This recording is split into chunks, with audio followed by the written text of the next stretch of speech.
닭이 울기도 전 아직 세상이 칠흑같이 컴컴한 새벽이었습니다.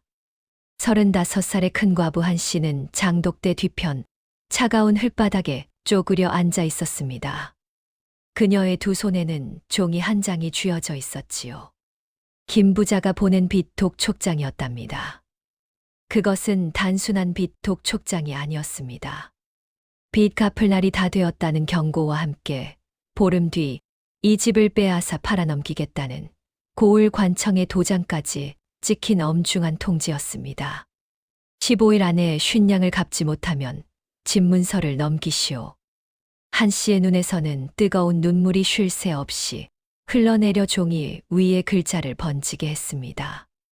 손끝은 겨울바람에 얼어붙을 듯 차가웠지만 가슴 속은 숯덩이처럼 더 새카맣게 타들어갔답니다. 보름. 고작 보름 남았구나. 한 씨는 하늘을 올려다보았어요. 별 하나 보이지 않는 먹먹한 하늘이었지요. 영감. 당신이 있었다면. 목구멍이 뜨거워졌지만 눈물조차 사치였답니다. 이곳은 새 과부가 운영하는 한때는 마을에서 손꼽히는 새 여인 하숙집이었습니다. 넉넉한 밥상과 깔끔한 방 덕분에 사랑채와 문간방이 하숙생들로 가득 차 있었고 새 과부는 그 수입으로 생계를 이어갔지요. 하지만 남편들의 비극적인 죽음 이후 집안에 우환이 들었다는 악소문이 퍼지기 시작했습니다. 하숙생들은 하나둘 짐을 싸 떠났고 석 달 전부터는 단 한 명의 손님도 발을 들이지 않았답니다. 이처럼 막다른 골목에 몰린 새 과부의 집은 이제 찬 바람만 도는 텅 빈 공간이었습니다. 빈 방들에서 느껴지는 싸늘한 냉기가 마치 그녀들의 가슴을 짓누르는 것 같았습니다. 해가 뜰 무렵 부엌에서 삭삭거리는 소리가 들렸어요.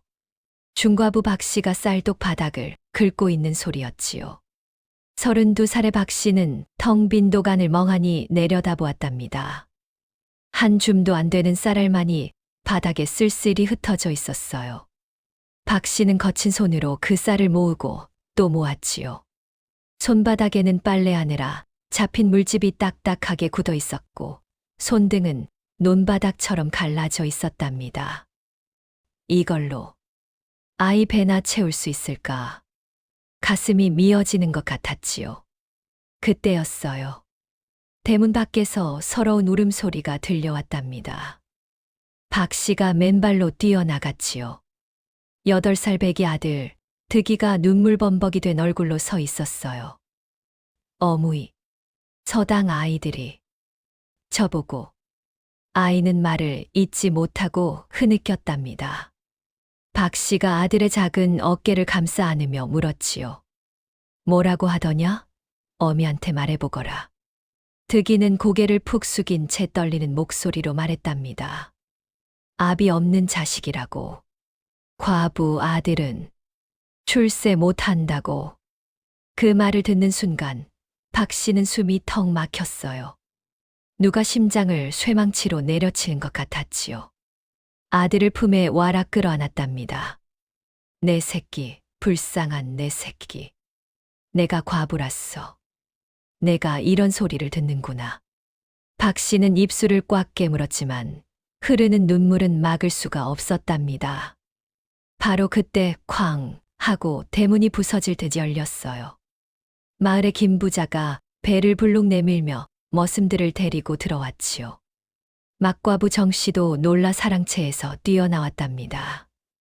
김 부자는 마루를 올려다보며 서늘한 목소리로 말했어요. 한 씨, 이번 달 말일까지 쉰냥을 갚지 못하면 이 집은 내 것이오. 집문서를 이미 받아두지 않았소. 한 씨는 파들파들 떨며 고개를 숙였답니다. 대꾸할 말이 없었어요. 쉰냥. 지금 가진 돈을 다 합쳐도 10냥이 안 되는데 보름 안에 무슨 수로 갚겠습니까? 김 부자가 퇴하고 침을 뱉고는 돌아섰지요. 대문이 닫히는 소리가 새 여인의 뼈마디를 때리는 것 같았답니다.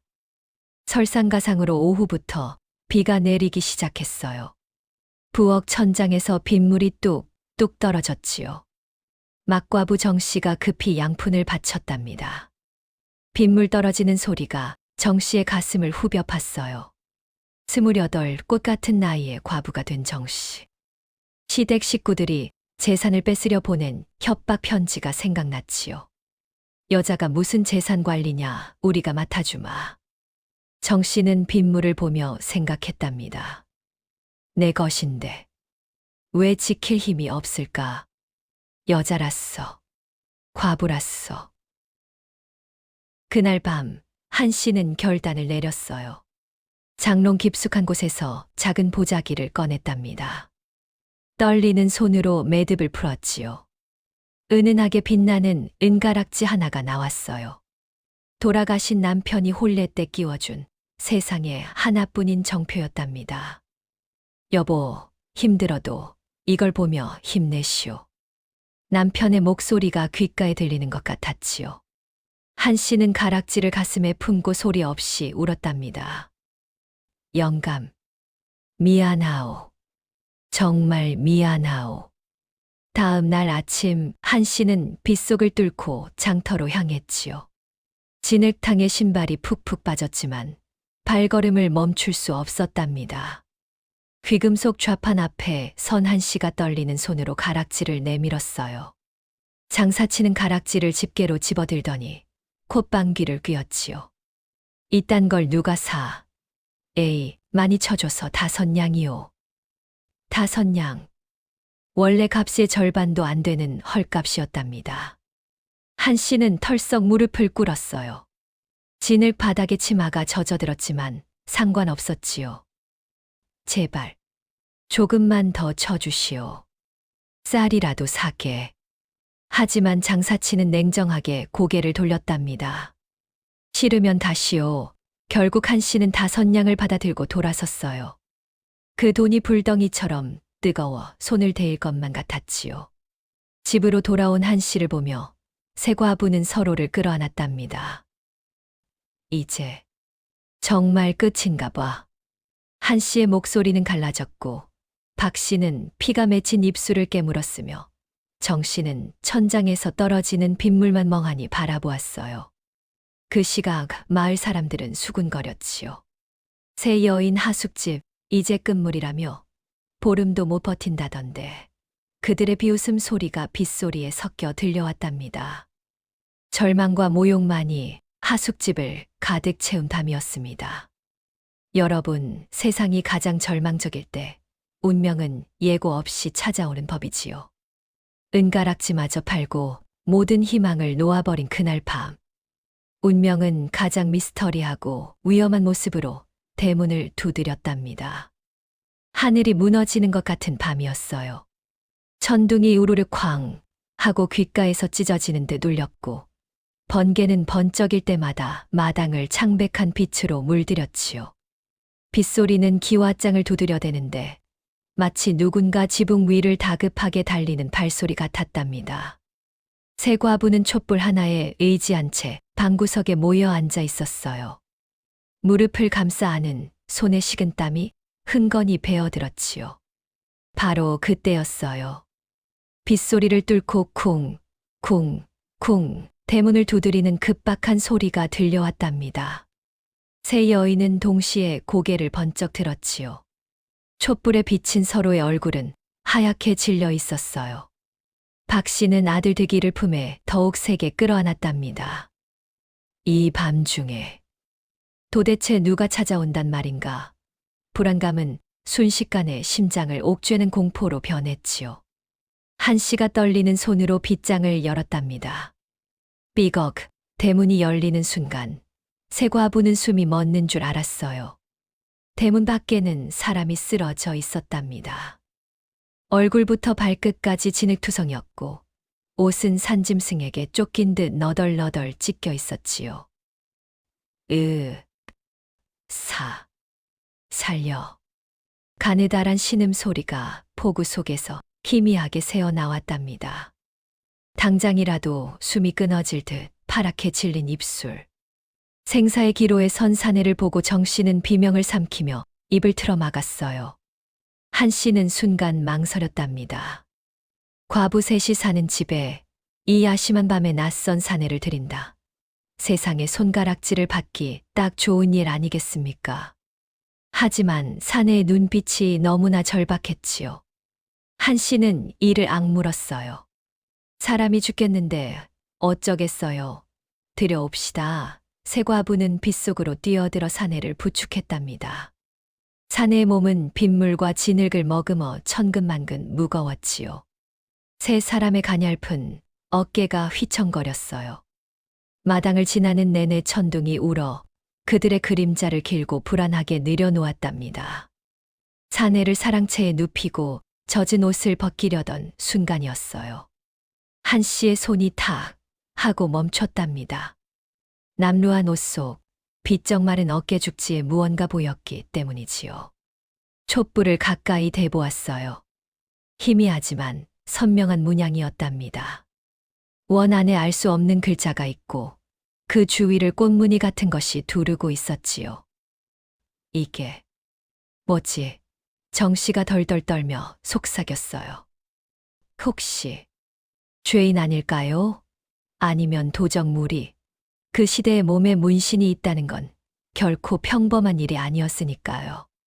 한 씨의 심장이 쿵쿵 뛰었답니다. 이 사람, 대체 누구일까?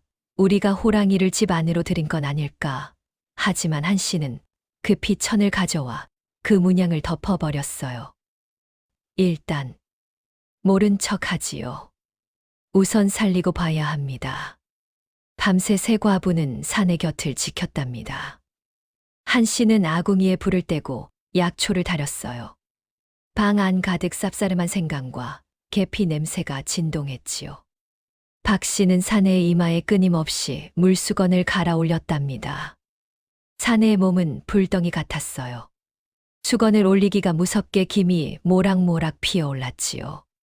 사내는 의식 없이 끙끙 앓으면서도 한 손은 주먹을 꽉 쥐고 있었답니다. 손가락 사이로 낡은 헝겊 주머니가 보였어요. 누가 뺏어가기라도 할까봐 죽으림을 다해 쥐고 있었지요. 그러다 사내가 헛소리를 중얼거리기 시작했답니다. 문서. 반드시 찾아야 해. 새 과부는 숨소리마저 죽이고 귀를 기울였어요. 증거. 내 증거를. 사내의 눈에서 눈물 한 줄기가 주르륵 흘러내렸지요. 억울해. 억울하다고.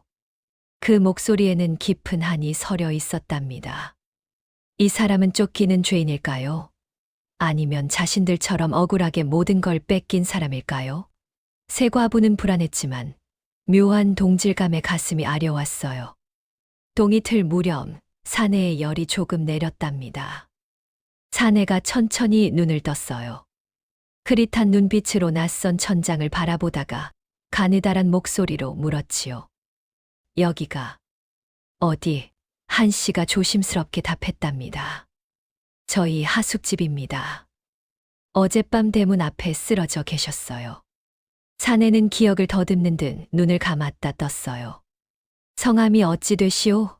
한참을 망설이던 사내가 겨우 입을 열었답니다. 김 아무개.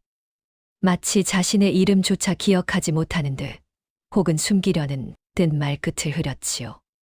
어색한 침묵이 흘렀어요. 박 씨가 조용히 말했답니다. 그럼 김서방이라 부릅시다. 성이 김 씨니까요. 그 이름과 함께 불안과 연민이 뒤섞인 채 새 과부와 김서방, 네 사람의 운명적인 인연이 시작되었답니다. 여러분, 혹시 아세요? 누군가 당신의 지친 어깨를 주물러 줄 때 그 따뜻한 손길 하나가 100마디 말보다 더 큰 위로가 된다는 것을요. 특히 그게 시집살이 평생 동안 한 번도 받아본 적 없는 귀한 대접이라면 더욱 그렇겠지요. 사흘이 지났어요. 김서방의 열이 씻은 듯이 내리고 얼굴에 혈색이 돌기 시작했답니다. 그날 아침 김서방이 부엌으로 나와 새 과부 앞에 섰어요. 그리고는 바닥에 납작 엎드려 큰절을 올렸지요. 목숨을 구해주신 은혜, 평생 잊지 않겠습니다. 그의 목소리는 떨리고 있었지만 진심이 꾹꾹 담겨 있었답니다. 그날부터 하숙집에 작은 기적들이 일어나기 시작했어요. 김서방은 제일 먼저 비가 새던 부엌 지붕 위로 올라갔답니다. 깨진 기와 조각들을 척척 맞춰 얹고 진흙을 발라 틈새를 꼼꼼히 메웠지요. 그 솜씨가 어찌나 야무진지 마치 평생 집만 고쳐온 목수 같았답니다. 박 씨가 혀를 내둘렀지요. 저 양반, 보통 내기가 아니야. 기울어져 위태롭던 장독대도 김서방의 손을 거치자 반듯하게 자리를 잡았답니다. 금이 간 항아리는 진흙으로 단단히 때워져 다시 쓸 수 있게 되었지요. 죽어가던 하숙집에 다시 생기가 돌기 시작한 거예요. 어느 날 오후였어요. 한 씨는 우물가에서 산더미 같은 빨래를 하고 있었답니다. 방망이로 두드리고 비틀어 짜느라 허리가 끊어질 듯 아팠지요. 일어서려는데 으윽 하고 신음이 절로 나왔어요. 허리가 펴지지 않아 엉거주춤 서 있는데 등 뒤에서 김서방의 목소리가 들렸답니다. 부인, 제가 좀 도와드려도 되겠습니까? 한 씨가 놀라 돌아보자 김서방이 조심스러운 눈빛으로 서 있었어요. 남녀가 유별한 법도에 망설였지만 통증이 너무 심해 고개를 끄덕였지요. 김서방의 투박한 손이 한 씨의 굳은 어깨에 닿았답니다. 그리고 천천히 아주 정성스럽게 뭉친 근육을 풀어주기 시작했어요. 따뜻한 온기가 어깨를 타고 온몸으로 퍼져나갔지요. 한 씨는 저도 모르게 눈을 감았답니다. 이런 대접, 시집 오고 10년 만에 처음이구나. 남편도 시어머니도 그 누구도 힘들지 물으며 어깨 한 번 주물러 준 적 없었답니다. 늘 일하는 게 당연한 소, 밭하는 소 취급만 받았지요. 한 씨의 눈에서 뜨거운 눈물이 주르르 흘러내렸어요. 그것은 단순히 시원함 때문이 아니었답니다. 사람 대접을 받는다는 것, 내 고통을 알아주는 이가 있다는 것에 대한 벅찬 위로였지요. 그뿐만이 아니었어요. 밤마다 걱정으로 잠 못 이루는 막과부 정 씨를 위해서는 김서방이 직접 쌍화차를 끓여왔답니다. 기운 좀 차리십시오.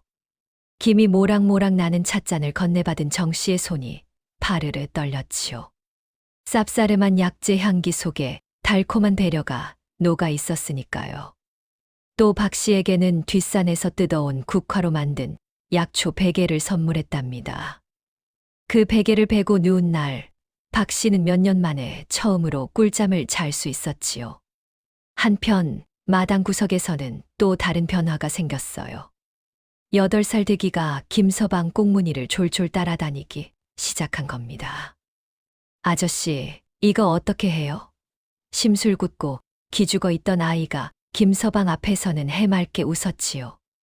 하루는 득이가 붓글씨 연습한 종이를 들고 왔는데 김서방이 그걸 보더니 붓을 고쳐 쥐어주었답니다. 득아, 이 획은 마음을 담아 이렇게 긋는 거야. 김서방이 시범을 보인 글씨는 훈장님보다 더 힘있고 수려했지요. 박 씨가 입을 다물지 못하고 물었어요. 사서삼경을 아시다니요. 김서방은 멋쩍게 웃으며 옛날에 조금 배웠습니다 하고 얼버무렸지만 새 과부는 직감했답니다. 이 남자는 보통 사내가 아니라는 것을요. 그러던 어느 날 김서방이 장독대 뒤편을 청소하다가 바람에 날려온 낡은 종이 한 장을 주었답니다. 한 씨가 보던 김부자의 빈 문서였지요. 김서방의 눈매가 날카로워졌어요. 그는 촛불 아래서 문서를 뚫어져라 쳐다보았답니다. 부인, 이쪽으로 좀 와보시지요. 한 씨가 다가가자 김서방이 문서의 도장 자국을 가리켰어요. 이 도장 자국이 좀 이상합니다. 이상하다니요? 날인 위치가 미묘하게 어긋나 있습니다. 그리고 먹물의 번짐도 글씨와 다릅니다. 이건 나중에 몰래 찍은 것 같습니다. 한 씨는 숨을 들이켰어요. 심장이 쿵쾅거렸지요. 이 낯선 사내가 이 미스터리한 김서방이 어쩌면 자신들을 지옥에서 구해줄 동화줄일지도 모른다는 희망. 그 희망의 불씨가 새 과부의 가슴 속에서 타오르기 시작했답니다. 하지만 여러분, 안타깝게도 그 작은 불씨가 거친 세상의 비바람을 견디기엔 역부족이었을까요? 소문이라는 것은 참으로 무서운 독과 같아서 진실 여부와는 상관없이 연약한 희망을 순식간에 집어삼키곤 합니다. 한 사람의 입에서 시작된 말 한마디가 10사람, 100사람을 거치며 살을 붙이고 독침이 되어 아무 죄 없는 사람들의 숨통을 조여오기 시작했으니까요. 이제 막 피어오르던 새 과부의 희망 앞에 마을의 의심이라는 거대한 폭풍우가 몰아치기 시작합니다. 김서방이 하숙집에 머문 지 보름이 지난 어느 장날이었어요. 한 씨는 쌀을 사러 장터에 나갔다가 얼굴이 화끈거려 견딜 수가 없었답니다. 지나가는 사람들이 힐끗힐끗 쳐다보며 수군거리는 소리가 귓전을 때렸기 때문이지요. 저기 봐, 새 여인 하숙집 큰 과부 아니야? 맞아. 글쎄 그 집에 정체 모를 사내놈이 들어앉았다며. 과부 셋 사는 집에 사내라니 밤낮으로 무슨 짓을 하는지 원. 쯧쯧. 한 씨는 주먹을 꽉 쥐었답니다. 손톱이 손바닥을 파고들어 피가 맺힐 지경이었지요. 우린 그런 게 아닌데 살리려고 드린 건데. 가슴이 억울함으로 터질 것 같았지만 한마디도 할 수 없었답니다. 조선의 과부가 외간 남자를 집에 들였다는 것, 그 하나만으로도 이미 씻을 수 없는 죄인이었으니까요. 그날 오후 대문이 쾅 하고 부서질 듯이 열렸답니다. 마을의 김부자가 험상궂은 머슴들을 이끌고 들이닥쳤지요. 그는 마당에 서 있는 김서방을 보더니 마치 더러운 벌레를 보듯 위아래로 훑어보았답니다. 오호, 소문이 사실이었구만. 과부 집에 웬 놈이 기생하고 있다더니 김부자가 김서방의 가슴을 손가락으로 쿡쿡 찌르며 물었지요. 당신 호적은 어디 붙어 있소? 어디서 굴러먹던 갯뼈다귀요. 하지만 김서방은 입을 꾹 다문 채 바닥만 내려다볼 뿐이었답니다. 그 침묵이 새 과부의 가슴을 새카맣게 태웠지요. 제발, 뭐라도 말씀 좀 해보시오. 김부자는 기세가 등등해져 소리쳤답니다. 대답 못하는 걸 보니 도망친 죄인이 분명하구나. 이놈을 관아에 넘겨라. 이틀 후 관아의 나졸들이 정말로 들이닥쳤어요.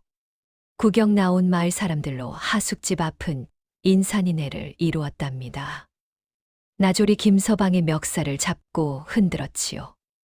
이놈, 내 놈의 정체가 뭐냐, 찌 하는 소리와 함께 김서방의 낡은 옷깃이 찢겨나갔답니다. 그리고 그 순간 드러난 어깨죽지에서 희미한 문양이 햇빛에 드러났지요. 원 안에 새겨진 알 수 없는 글자와 꽃무늬. 나졸의 눈이 휘둥그레졌어요. 이거 죄인들의 표식 아닌가? 아니면 도적대의 상징인가? 사람들이 웅성거리기 시작했답니다. 저것 봐, 도적놈이었어. 한 씨는 다리에 힘이 풀려 주저앉을 뻔했지요. 박 씨는 입술이 파랗게 질렸고 정 씨는 공포에 질려 눈을 질끈 감았답니다. 나졸이 몽둥이를 치켜든 바로 그때였어요. 안 돼요. 우리 아저씨 때리지 마세요.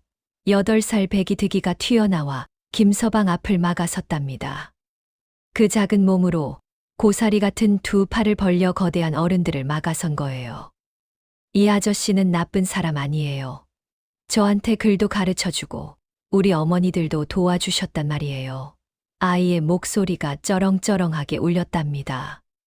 그 순수한 외침에 구경꾼들의 수군거림이 일순간 멈췄지요. 김서방의 눈가가 붉게 물들었어요. 그는 천천히 무릎을 꿇고 떨고 있는 득이를 품에 꼭 안았답니다. 아이의 따뜻한 체온이 쿵쿵 뛰는 심장 소리가 김서방의 가슴에 전해졌지요. 나를 믿어주는구나. 이 작은 아이가 나를 지키려 하는구나. 김서방의 눈에서 뜨거운 눈물 한 방울이 툭 하고 떨어져 득이의 어깨를 적셨답니다.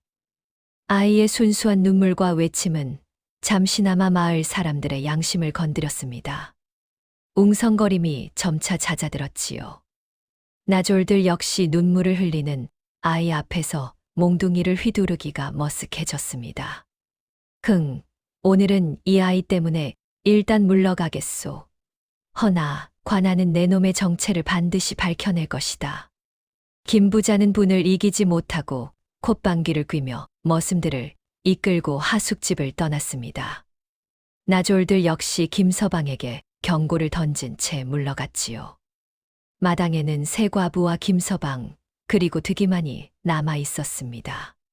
한 씨는 김서방을 부축해 방으로 들어갔고 박 씨와 정 씨는 마을 사람들의 차갑게 식은 시선을 뒤로 한 채 대문을 굳게 걸어 잠갔습니다.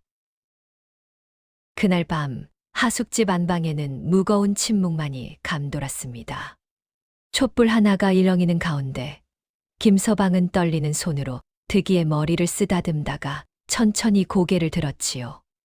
그리고는 굳게 닫혀있던 입을 열어 낮에 나졸들이 도적의 표식이라 불렀던 자신의 어깨를 다시 드러냈습니다. 부인들, 이것은 도적의 낙인이 아닙니다. 이것은 궁궐의 건축을 담당하는 관청, 선공감의 관인입니다. 저는 그곳에서 서류를 관리하던 아래 관리였습니다. 새 과부의 눈이 휘둥그레졌습니다. 산짐승 같던 사내가 나랏밥 먹는 관리였다니요. 저는 5년 전 김 부자의 비리를 밝히려다 누명을 쓰고 파직당한 설이었습니다. 한 씨가 깜짝 놀라 물었지요.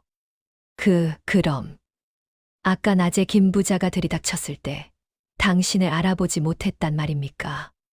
김서방은 씁쓸한 미소를 지으며 자신의 거친 수염과 주름진 손을 내려다보았습니다. 못 알아볼 겁니다. 5년 전에 전은갓을 쓰고 도포를 입은 꼿꼿한 젊은 관리였으니까요. 하지만 지금 제 꼴을 보십시오. 짐승처럼 산에서 구르고 굶주림에 늙어버린 이 비천한 몰골을 감히 그 거만한 양반이 기억이나 하겠습니까? 그의 목소리에는 깊은 회한과 분노가 서려 있었습니다. 그자는 저를 그저 지나가는 개나 거지로 볼 뿐 사람으로 보지 않습니다. 그래서 제 눈을 똑바로 쳐다보지도 않았지요. 그 오만함이 오히려 제게 기회가 되었습니다. 김서방의 눈빛이 촛불보다 뜨겁게 타올랐습니다. 이어서 한 씨가 물었지요. 그럼 비 오는 날 밤 우리 집 문 앞에 쓰러져 있던 것은? 김서방이 고개를 끄덕였습니다. 맞습니다. 우연이 아니었습니다. 제가 김 부자의 행적을 추적하던 중 그가 이 집을 탐내고 관아 문서를 이용해 빼앗으려 한다는 정보를 입수했습니다. 저는 놈들의 수법을 알기에 놈들에게 들키지 않고 증거를 확보할 기회를 찾고자 이 근처로 잠입했지요. 저는 며칠을 굶은 채 잠복했고 비가 오던 그날 밤 기력이 다해 결국 문 앞에서 쓰러졌던 것입니다. 부인들의 정에 기대어 하숙인으로 숨어들려 했던 저의 계획이기도 했습니다. 새 과부는 숨을 들이켰습니다. 이 사내가 자신들의 집의 운명처럼 온 복수자였음을 깨달았으니까요.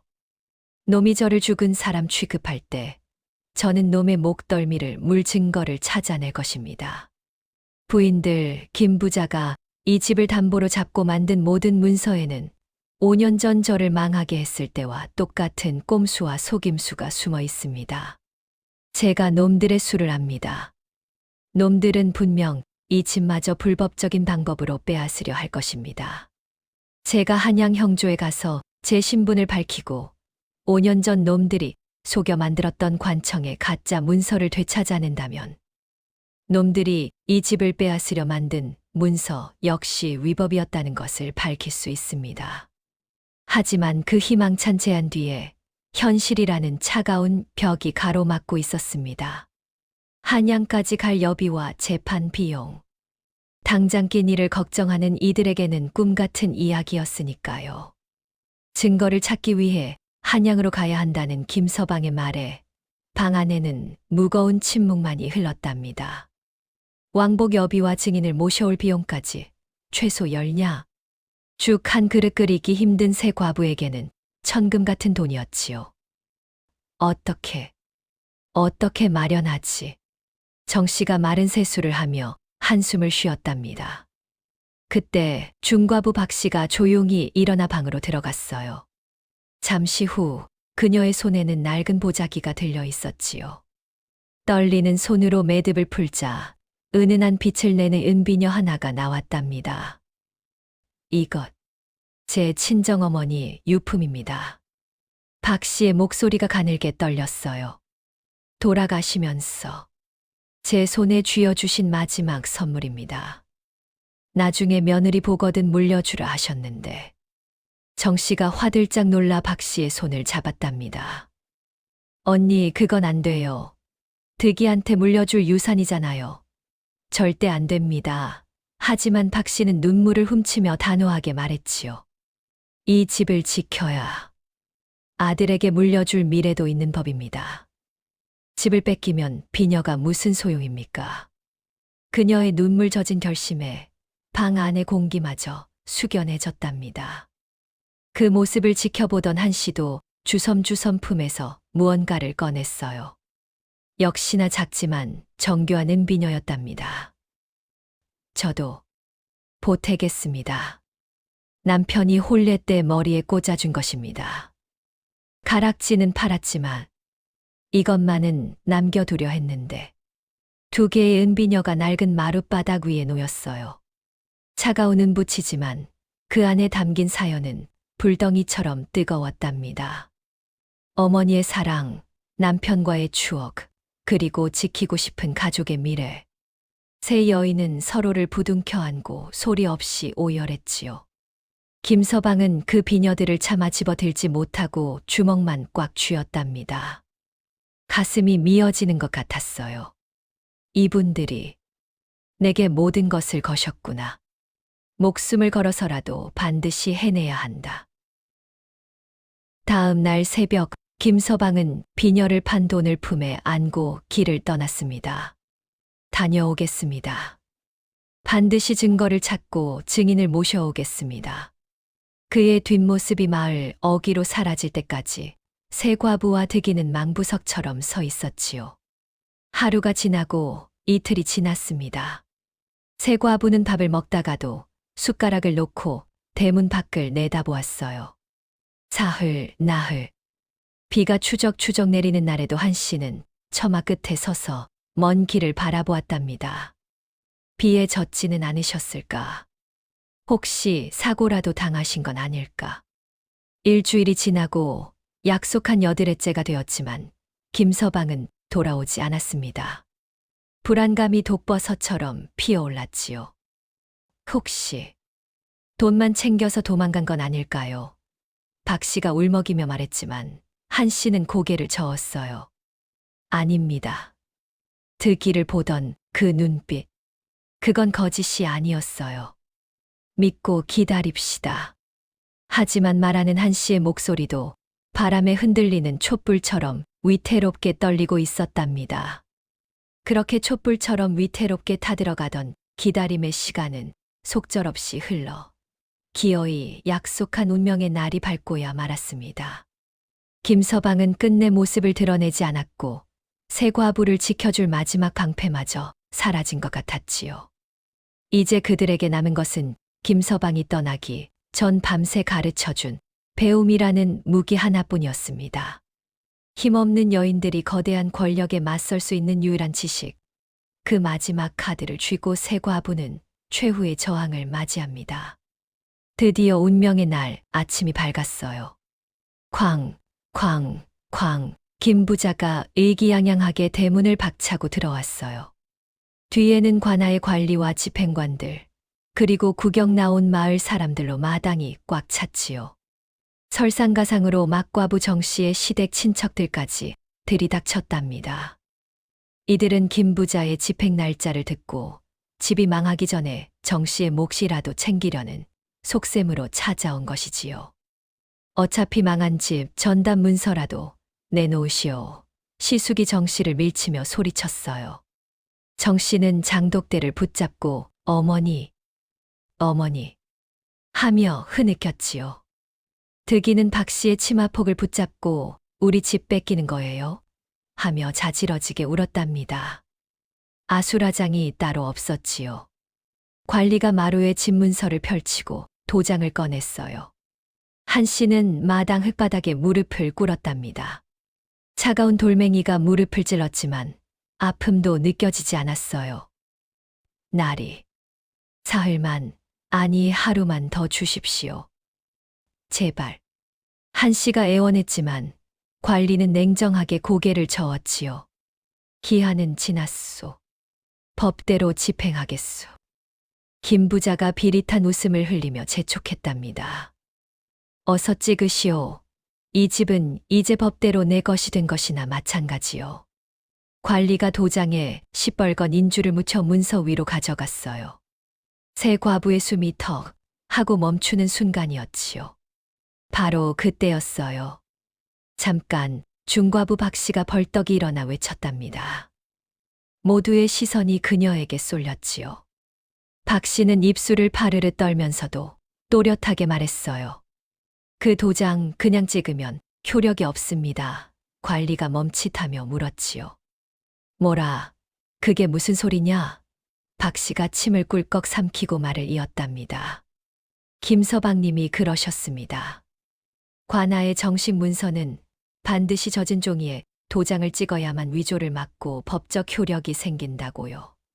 김서방이 밤새 문서를 보며 가르쳐준 내용이었지요. 관리가 당황하여 헛기침을 했어요. 과부 주제에 어디서 그런 걸. 이번엔 한 씨가 일어섰답니다. 맞습니다. 그리고 재산 처분에는 반드시 증인 3명의 서명이 있어야 한다고 들었습니다. 지금 여기 증인이 어디 있습니까? 막과부 정 씨도 눈물을 닦고 거들었지요. 절차를 무시하고 집행한다면 저희도 형조에 고발하겠습니다. 구경하던 마을 사람들이 웅성거리기 시작했답니다. 저 과부들 말 좀 보게. 아주 똑소리 나는데. 맞아, 젖은 종이에 찍는 게 법도라던데. 김 부자의 얼굴이 울그락불그락해졌어요. 이 인연들이 어디서 주워들은 풍월로. 날이 뭐 하십니까? 어서 찍으시오. 관리는 난처해하며 머뭇거렸어요. 새 과부의 저항이 예상보다 거셌으니까요. 아주 잠깐 집행이 지연되는 그 찰나의 순간 새 여인은 서로의 손을 꼭 잡았답니다. 손바닥에 흥건한 땀이 서로에게 전해졌지요. 조금만 더 버티자.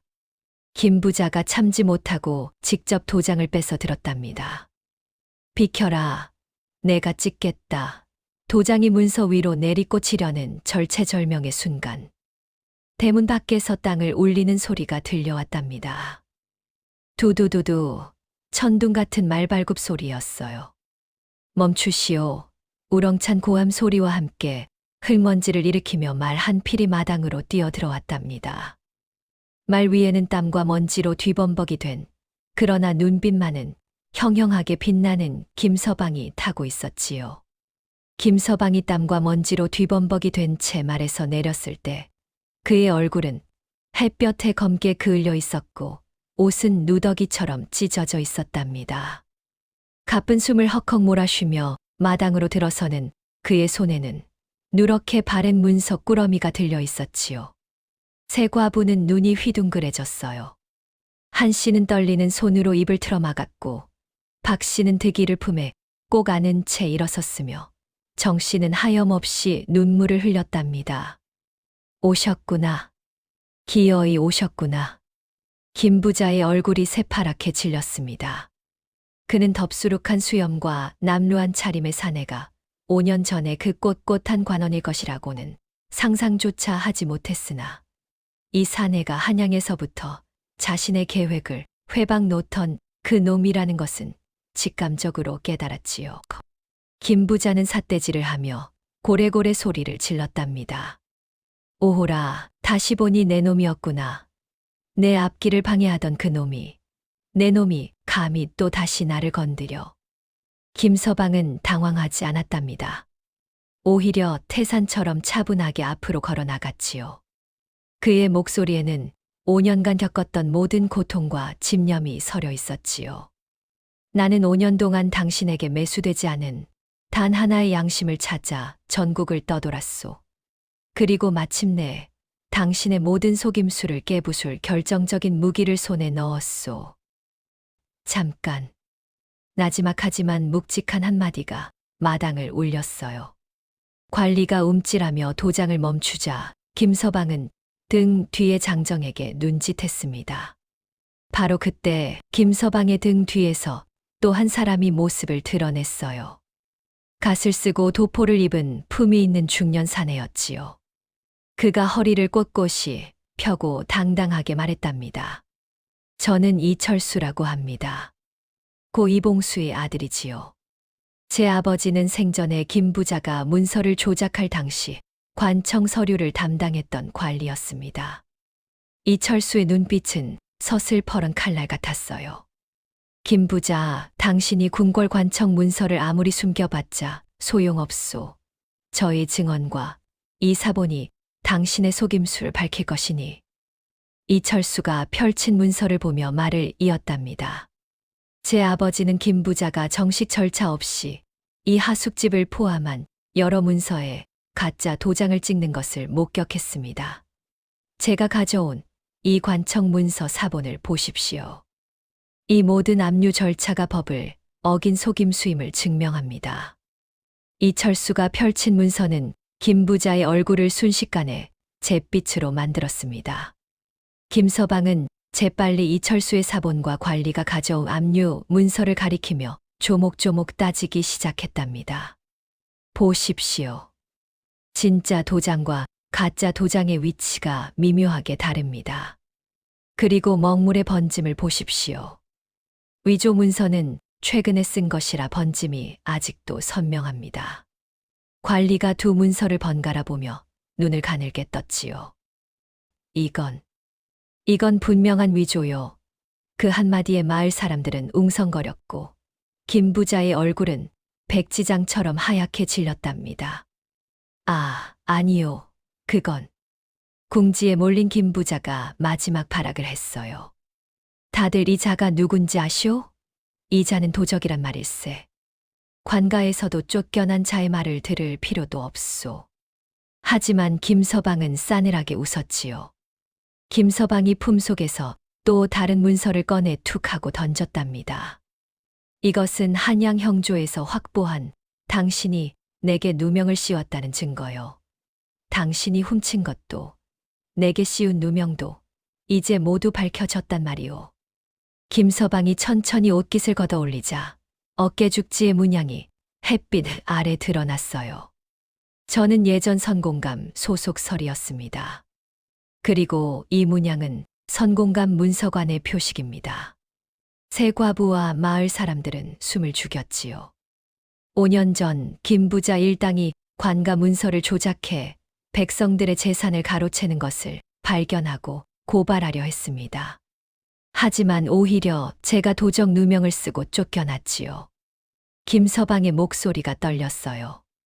그 억울했던 세월. 집도 가족도 명예도 다 잃고 떠돌았던 지옥 같은 시간들. 김서방은 김부자를 노려보며 외쳤답니다. 이제 당신이 감옥에 갈 차례요. 김서방은 관리를 향해 단호하게 말했답니다. 이철수님의 증언과 이 사본으로 이 모든 집행은 즉각 무효입니다. 그리고 이철수님은 덧붙여 이곳 막과부 정씨의 재산 상속 문제에 김 부자가 사적으로 개입한 정황도 알고 있습니다. 당신은 곧 관아의 조사를 받게 될 겁니다. 김 부자. 김 부자를 당장 포박하라. 관리의 호령이 떨어지자 나졸들이 김 부자를 결박했습니다. 이거 놔 발버둥 쳤지만 소용없었답니다. 마을 사람들이 환호성을 질렀어요. 와, 새 과부가 이겼다. 정의가 승리했다.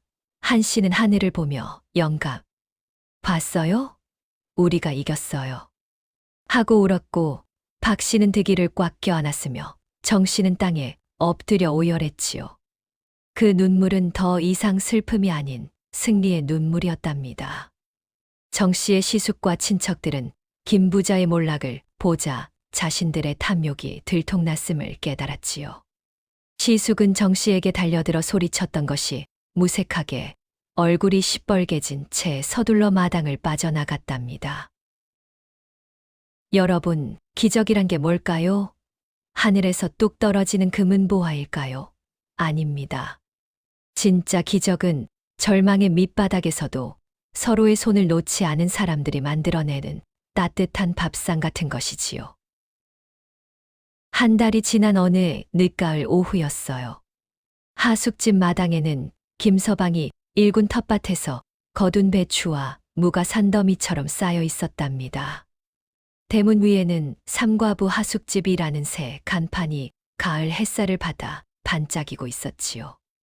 김서방이 직접 쓴 힘있고 정갈한 글씨였답니다. 떠났던 하숙생들도 소문을 듣고 찾아온 새 손님들도 북적거려 하숙집은 활기가 넘쳤어요. 한 씨는 밀린 빚을 모두 갚고 받은 영수증을 손에 쥐고 맑은 가을 하늘을 올려다보았답니다. 이제 빚은 없다. 우린 자유다. 가슴 속 응어리가 쑥 내려가는 것만 같았지요. 부엌에서는 구수한 밥 냄새가 피어올랐어요. 서당에서 돌아온 득이가 어머니, 저 왔어요. 하고 뛰어들어왔지요. 박 씨는 오냐, 내 새끼, 하며 아들을 안아주었답니다. 예전엔 어미 없는 자식 소리를 들으며 기죽어 있던 아이가 이제는 어깨를 펴고 당당하게 웃고 있었어요. 정 씨는 되찾은 전담 문서를 장롱 깊숙이 넣어두었답니다. 비록 은비녀는 팔았지만 더 큰 유산을 지켜냈으니까요. 그날 저녁 김서방이 새 과부를 불러 모았어요. 품에서 관아의 서신을 꺼내 보였지요. 관아에서 복직 제의가 왔습니다. 이제 선공감으로 돌아갈 수 있게 되었습니다. 새 과부의 심장이 철렁 내려앉았답니다. 한 씨는 입술을 깨물었고 정 씨는 치맛자락을 꽉 쥐었지요. 결국 떠나시는구나. 원래 자리로 돌아가시는구나. 하지만 김서방은 빙긋 웃으며 서신을 접어 넣었답니다. 하지만 거절했습니다. 제게는 이곳이 더 소중하니까요. 그러면서 또 다른 문서를 내밀었어요. 그래서 말씀드립니다. 이제 하숙집 문서를 제 이름으로 하십시오. 제가 떠나게 되더라도 법적으로 남자 호주가 있어야 부인들이 안전하게 보호받을 수 있습니다. 그의 진심 어린 제안에 한 씨가 푸아하 웃음을 터뜨렸답니다. 박 씨도 정 씨도 덩달아 웃기 시작했지요. 김서방은 영문을 몰라 어리둥절했어요. 왜 웃으십니까? 한 씨가 눈가에 맺힌 눈물을 닦으며 말했답니다. 이 양반아, 아직도 우리를 떠날 생각을 하고 계시네. 우리가 당신을 놔줄 것 같소. 정 씨가 김서방의 투박한 손을 꼭 잡으며 말했지요.